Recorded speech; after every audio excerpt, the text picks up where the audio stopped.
Hi everyone, welcome into another episode of Matt's Sports Talk. And of course, I mentioned yesterday when I made my not my final prediction, but when I talked about the general seeding line for all the teams that made the national tournament, I mentioned that I would not be recording any episodes until when I recap the opening rounds coming up this coming weekend, or next weekend, I should say. And I wanted to take some time today to record a couple of episodes that I had originally not planned to do, so this kind of was on the fly, so to speak. But I did want to talk about with you just how I did in terms of my very first time, predicting all 64 teams being in either via an auto bid or an at-large in terms of all the seeding lines, how my predictions stacked up compared to what the selection show committee decided on when the selection show aired last night at 8 o'clock Eastern time. So without further ado, we're going to dive into that. And I have my iPad in front of me with a completed bracket, or not a completed bracket, but a view of the bracket just for reference. And then I also have my sheet of paper with the seed lines that I had thought that I was pretty confident on last night. So without further ado, we are going to dive into that. And of course, my number one projected seeds, at least when I talked about this yesterday, was Bethel, Tennessee, Freed-Hardman, Dordt, and Marion. I got all of that correct. Those are all the number one seeds in the tournament. We had Freed-Hardman, the number one overall seed, and then Dordt, as well as the other number one was Marion, and so those were number one, and Bethel, Tennessee. So I did get all of that correct. My number two seeds that I had predicted was St. Francis out of Indiana. That's exactly where they were. Campbellsville, I had Campbellsville as a 2, and Campbellsville I believe they got a 3, I think it was. No, yeah, they also got a 2. Okay. So I actually correctly predicted St. Francis out of Indiana and Campbellsville for the 2 line, but the rest of the 2 line I had Dakota Wesleyan and Dakota State. Dakota State got a 3, and Dakota Wesleyan, I believe, got a 2, if I'm not mistaken. Let's go up here. Yeah, Dakota Wesleyan also got a 2. So the only team that I missed in terms of the 2 line was Dakota State. They got a 3. My 3 line was Rio Grande. They got a 2. I also had Evangel out of Missouri as a 3, and Evangel out of Missouri, let me go over to the other side of the bracket. Evangel got a 4. So believe it or not, I actually did not do bad. I was one off from Rio Grande. Evangel got a 4. Mid-America Naz out of Kansas, I had as a 3. They were a 4. And I had Lindsey Wilson as a 3. And Lindsey Wilson ended up, Lindsey Wilson ended up being a 3. So I accurately predicted that. Loyola, I had as one of my 4 seeds. That's exactly where they were. I had Montana Tech as a 4. And Montana Tech was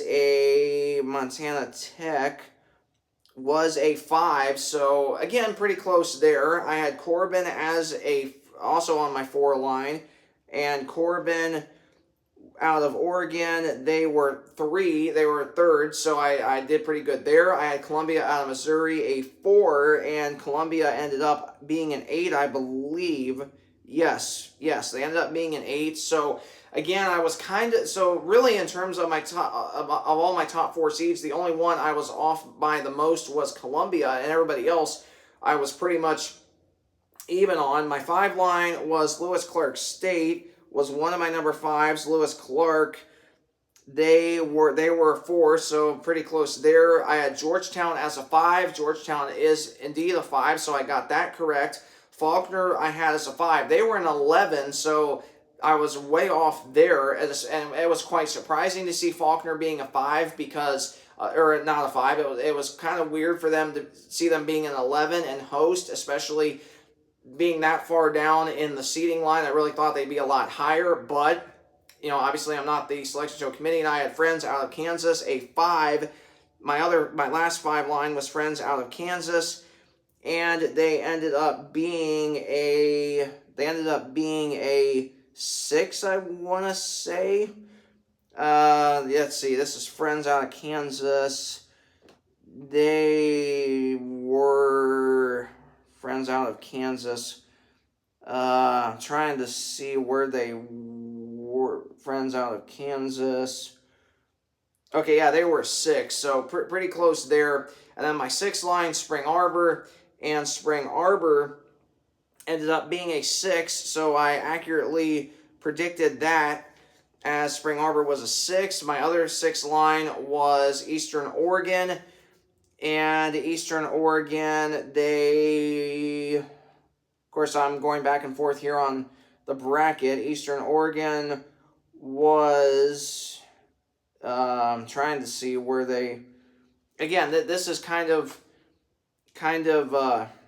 actually, you know what, I think for better, it's going to help me out better, I think, if I do the first and second round host sites. So, yeah, my eight lines were LSU, Shreveport, Langston, Mid-America Christian, and Cumberland's. Cumberland's out of Kentucky ended up being a 7, so I was pretty close there. Mid-America Christian, I had as an 8, and Mid-America, they were a 5, so yeah, kind of right in the ballpark there. I did accurately predict Langston as an 8 seed, and my last seed, number 8 seed, was LSU Shreveport, and Shreveport, they were Shreveport.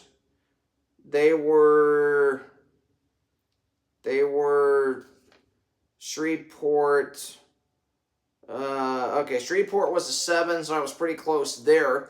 And then my 9 lines, I had Olivet Nazarene, and Olivet ended up, let me find Olivet real quick, because I'm literally, okay, Olivet was a 12, I had them as a 9, so pretty close, right in the ballpark there. I had College of Idaho also as one of my 9s, and College of Idaho ended up, and again, College of Idaho, they ended up being a 7. I had them as a 9, so I was pretty close there.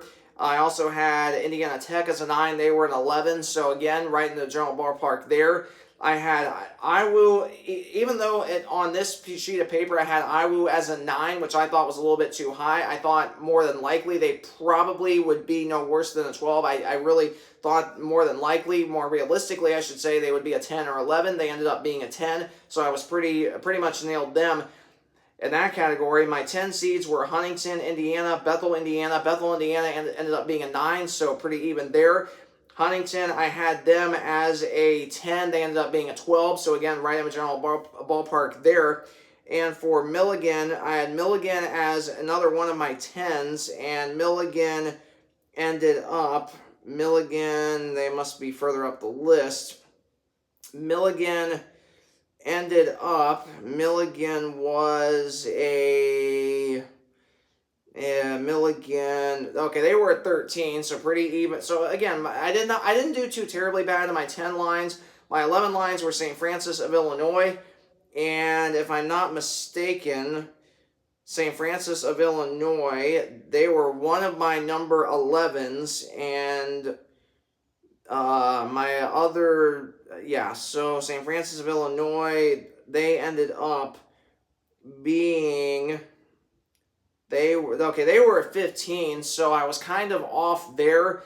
Southern Oregon, I had Southern Oregon as a 15, and Southern Oregon, they must be further up the list here. Southern Oregon was was one of my number 11 lines. Southern Oregon, they were a 9, so I had them as an 11, so pretty even there.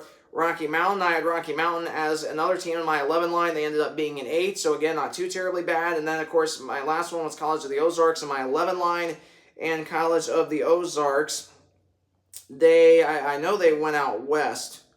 College of the Ozarks, let me find them here. College of the Ozarks, they were a 10. I had them as in my 11, so again, pretty even there. My 12 lines were Nelson out of Texas, Bethel out of Kansas, Northwestern, and Hope International. Northwestern ended up being a 14, which again, and then that was a team that I wasn't too, I didn't know for sure if they would get in. I predicted them being in, and I might have been one of the very few people that accurately predicted Northwestern being in.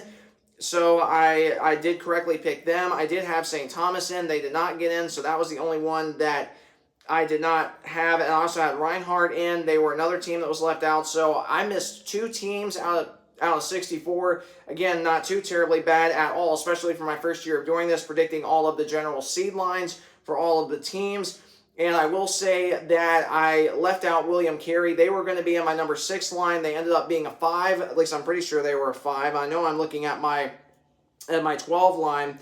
I'm pretty sure, William Carey was a 5. I had them originally as in my 6 line, so again, pretty even there. And then my 12 line, I had Hope International as one of my 12s, and now Shawnee State ended up being a 12. I had them as a 13, so pretty even there. Again, Shawnee State was a team that probably not a lot of people thought would be in. I had them in, so I had them as one of my 12s, and then my other 12 I had... Okay, Nelson out of Texas was a 12. They ended up being a 12. So, again, I accurately predicted Nelson in terms of that seed line. And then my other 12 line, I had Hope International. And Hope International, I know Olivet was a 12. I had them as a 9. So, pretty right in the ballpark there. And then my other 12 line was... Actually, I had Taylor out of Indiana as a 13. They ended up being a 12, so I got them pretty much even.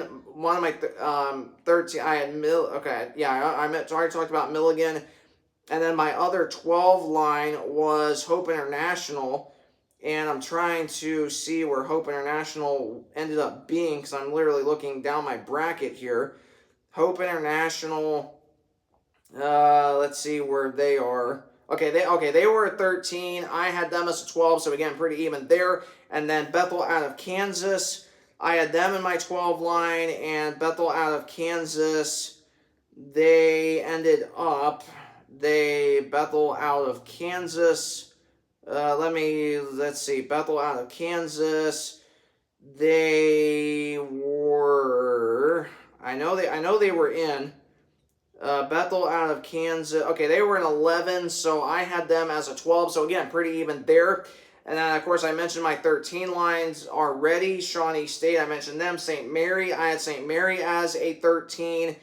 And I know I saw St. Mary earlier. I'm just literally going up and down my page here on my iPad. So, okay, St. Mary was a 13. I had them as a 13, so I accurately predicted that. And then, of course, I mentioned St. Thomas. I had as a 13. They did not make it. My 14 lines, I had Texas A&M San Antonio. They were exactly a 14, so I accurately predicted them. I had Bryant out of Tennessee, a 14. They ended up being a 15 because I know they're on the very bottom of the page. Yeah, they're going to Campbellsville, so Bryant of Tennessee, I accurately predicted them as a 14. Oregon Tech, I had Oregon Tech in my 14 line as well. And Oregon Tech, they were an 8, so that was one that I missed by quite a lot. And then I had Reinhart, of course, they did not make it. My 15 lines, I had Rochester Christian, they were a 15, I accurately predicted them. I had Williams Baptist as a 15, and Williams Baptist, looking at them, Williams Baptist, where are they at? They must be down here. Williams Baptist, okay, they were a 14. I had them as a 15, so pretty even there. I had Brescia as a 15. They were a 15, so I accurately predicted that, right on my nose. Science of the Arts, I had as a 15. And Science of the Arts, they were... I know I saw them earlier. Science of the Arts, they were... And again, I'm literally... Okay, Science of the Arts... They were... Where were they at? Science of the Arts. I know they got in. Actually, for whatever reason, I'm not seeing them, and I'm almost positive they got in here. Just bear with me for just 1 second here. University of Science of the Arts. I'm almost positive they got in. I don't know why I'm not seeing them, or maybe they. Okay, yep, there they were. Okay, I did not see that at first. Okay, Science of the Arts, they were at 13. I had them as a 15, so again, pretty close there. And then my 16 seed teams, I had Rust, Talladega, Haskell Indian Nation, and Simpson. They all got the 16 seeds, so I accurately predicted all of that.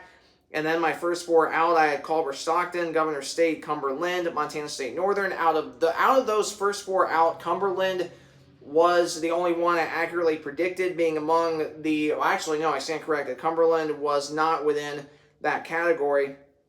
And then my next 4 out were the Masters, Life, Tabor, however that's pronounced, and Providence. And so believe it or not, like, I know I accurately did not predict the first 4 out or the next 4 out, but I accurately did, believe it or not, I actually did not do too bad. And of course, I did not pick Briar Cliff to be in because I had seen on their athletic website that their season had concluded having a 19-10 record. I don't know if that was a misprint or not. It might have been because they ended up being in. And they ended up being a 10. So that was roughly right where I would have had them at, roughly that 10 or 11 line. So again, really in reality, including Briar Cliff, I accurately predicted 62 out of the 64 teams. And again, not in proper seeding order, because I mentioned yesterday that this was just a general guideline to where I thought all of these teams would be in terms of all the seeding lines. So again, I know for a few teams I missed it by quite a lot, but for the most part, I pretty much accurately nailed everybody else minus 1 or 2 seed lines. So for my very first year of doing it, I did not do that bad, which again, I'm definitely happy about it. And I hope that doing it this way was very helpful and informative to you. And I am definitely going to do this moving forward because I really, really think that this gives me a really good understanding of roughly what seeding line all these teams will be on. So again, that is why I did it that way, and I cannot wait. I cannot wait to continue to do that in the following season. So thanks so much for tuning into this video, and if it was super helpful to you, please either like, comment, or subscribe. Any one of those options helps me out greatly. And if I did not already mention this, William Carey, I had them, I know I mentioned them earlier. I originally would have had them in my number 6 line. They ended up being a 5, so pretty much even there. So again, if you did enjoy this video, please either like, comment, or subscribe. Any one of those options helps me out greatly, and I truly appreciate any feedback that you may provide me. Thanks so much for tuning into this video. And in my next video, I am going to be going over with you another episode that I'm super, super excited about. Is this particular episode that I'm getting ready to do. I am going to do my prediction based on I'm going to fill out my official NAIA 2026 Women's Basketball National Championship bracket, and then I will be sharing that with you, where all my picks stand, what teams I'm going to pick to go all the way to capture that red banner. So make sure that you stay tuned for that video. It's going to be coming your way momentarily. Thanks so much for tuning into this video. Have a great rest of your day, and God bless.